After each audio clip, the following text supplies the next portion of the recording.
नमस्कार। आज के इस ई कंटेंट में आप सभी का स्वागत है।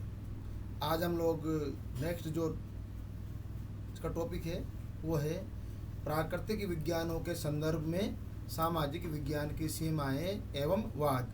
तो आज हम लोग इसी क्रम में इसका अध्ययन करेंगे। तो प्रारंभ करते हैं। अभी तक सामाजिक विज्ञान की प्रकृति का अध्ययन वैज्ञानिक संदर्भ में ही किया गया है, जिसमें वैज्ञानिक अध्ययन पद्धति, अनुसंधान के चरण, प्राकल्पना, वर्गीकरण, सारणीयन, निष्कर्ष आदि पर ही प्रकाश डाला गया था। लेकिन सामाजिक विज्ञान की अध्ययन पद्धति और प्राकृतिक विज्ञान की विशेषताएं, कारणता, आनुभविकता, सार्वभौमिकता का तुलनात्मक अध्ययन किया गया है और यह निष्कर्ष निकाला गया है कि सामाजिक विज्ञान की प्रकृति वैज्ञानिक है, किंतु इसकी वैज्ञानिकता की कुछ सीमाएं भी होती है, जिसके कारण इसकी प्रकृति भौतिक शास्त्र, रसायन शास्त्र आदि प्राकृतिक विज्ञानों जैसी नहीं है। इसका कारण इसकी अध्ययन की वस्तु स्वयं मानव समाज की परिवर्तनशील प्रकृति है। इसी के संदर्भ में अब हम लोग इसकी कुछ महत्वपूर्ण सीमाएं, वाद एवं आपत्तियों का यहाँ पर हम लोग अध्ययन करेंगे।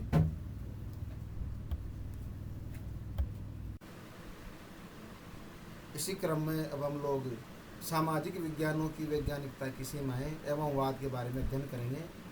इसका पहला बिंदु है भविष्यवाणी की असमर्थता। इसके अंतर्गत क्या होता है कि सामाजिक विज्ञान के विषय में यह कहा जाता है कि यह भविष्यवाणी करने में असक्षम है और इसके सिद्धांत सभी समाजों और कालों पर लागू नहीं किए जा सकते हैं। हमारे समाजशास्त्री गुड्डे एवं हार्ट कहते हैं कि मानव व्यवहार इतना अधिक परिवर्तित होता रहता है कि उसके संबंध में वैज्ञानिक और सुनिश्चित भविष्यवाणी करना संभव नहीं है। भविष्यवाणी की सत्यता के कुछ आधार होते हैं और उसके अभाव में विज्ञान को वो उसकी अध्ययन पद्धति को दोष देना न्यायोचित नहीं है। सामाजिक विज्ञान के अध्ययन की वस्तु मानव व्यवहार है और मानव व्यवहार स्वयं बहुत परिवर्तनशील है। सामाजिक विज्ञान इसी परिवर्तनशील समाज का अध्ययन, अवलोकन, विश्लेषण एवं सामान्यीकरण करता है और सामाजिक विज्ञान के अध्ययन की सामग्री की इसी अनिश्चितता के कारण उसकी भविष्यवाणी भी अनिश्चित है और इसमें सामाजिक विज्ञान की वैज्ञानिक प्रकृति का कोई दोष नहीं है। प्राकृतिक विज्ञानों की भविष्यवाणियाँ सत्य, प्रमाणित और विश्वसनीय उसकी अध्ययन सामग्री के कारण संभव है। इस विशेषता का हमें ध्यान रखना होगा।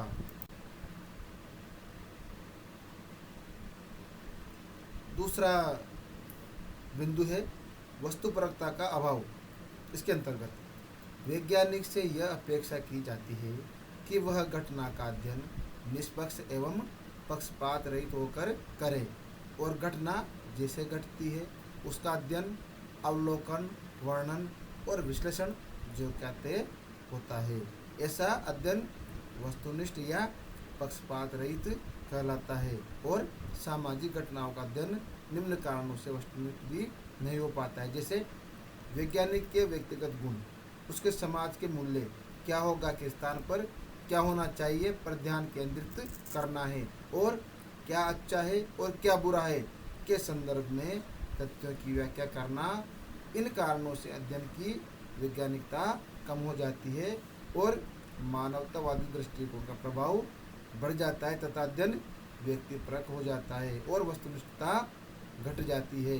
हाँ, यहाँ पर हमारे जो समाजशास्त्री है गुड्डे एवं हार्ट कहते हैं कि मानव व्यवहार के अध्ययन केवल मानव अवलोकनकर्ता द्वारा ही किया जाता है और सदैव अवलोकित तथ्यों को तोड़ मरोड़ देते हैं। अतः सत्य को प्राप्त करने की कोई वस्तुनिष्ठ पद्धति भी नहीं हो सकती है। तीसरा मुख्य बिंदु है घटनाओं की जटिलता। इसके अंतर्गत क्या होता है कि सामाजिक घटनाएं बहुत जटिल होती है। एक ही सामाजिक घटना में एक से अधिक कारक होते हैं जो एक दूसरे पर प्रभाव डालते हैं और कारक और उनके प्रभाव भी अनिश्चित होते हैं।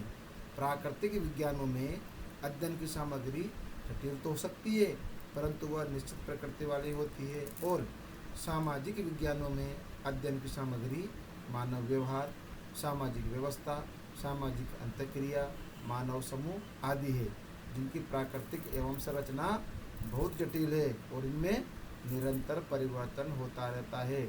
इस कारण भी यह निश्चित प्रकृति वाली नहीं होती है। इसका फोर्थ बिंदु है अध्ययन की वस्तु मेधावी मानव। इसके अंतर्गत क्या होता है कि यह सभी जानते हैं कि मानव एक बुद्धिजीवी प्राणी है। वह निरंतर चिंतन करता है और सामाजिक प्रक्रियाओं का अवलोकन भी करता है और उस पर विचार करता है तथा परिस्थितियों के अनुसार क्रिया, प्रतिक्रिया तथा व्यवहार करता है और उसमें निर्णय लेने की क्षमता होती है। और भविष्यवाणी करने वाला तथा जिसके विषय में भविष्यवाणी की जाती है दोनों ही मानव है। और इसीलिए सामाजिक विज्ञान में अनुसंधान करने में अनेक कठिनाइयों का सामना करना पड़ता है। तथ्य मानव से एकत्रित किए जाते हैं। मानव जो कि सूचना दाता है, सही जानकारी छिपाने की क्षमता भी रखता है। और इस प्रकार सामाजिक विज्ञान में वैज्ञानिक अध्ययन के प्रथम चरण में ही कठिनाइयाँ आ जाती है, जिसमें वह वैज्ञानिक तथ्य एकत्रित नहीं कर पाता है। हम यहाँ पर एक उदाहरण ले सकते हैं। जैसे यदि कुछ समय के लिए यह मान भी लें कि सामाजिक विज्ञान का पूर्ण अध्ययन वैज्ञानिक है, सत्य है, प्रमाणित है और विश्वसनीय है, किंतु जिस मानव के संबंध में अध्ययन किया गया है वह यह क्षमता रखता है कि वह योजनाबद्ध तरीके से समस्त परिणामों को, भविष्यवाणियों को और अनुमानों को असत्य सिद्ध करते हैं। और यह विशेषता मानव की तर्क बुद्धि तथा क्षमता सामाजिक विज्ञान को बनाने में बहुत ही बड़ी सीमा है। अब इसके बाद हम लोग इसके निष्कर्ष के बारे में अध्ययन करेंगे कि इसका क्या निष्कर्ष निकलता है। तो जो हमारे समाजशास्त्री गुड्डे एवं हार्ट वो कहते हैं कि वैज्ञानिक मानव के संबंध में भविष्यवाणी करता है और मानव में स्वयं में यह क्षमता है कि वह जानबूझकर उन भविष्यवाणियों को असत्य सिद्ध कर दे।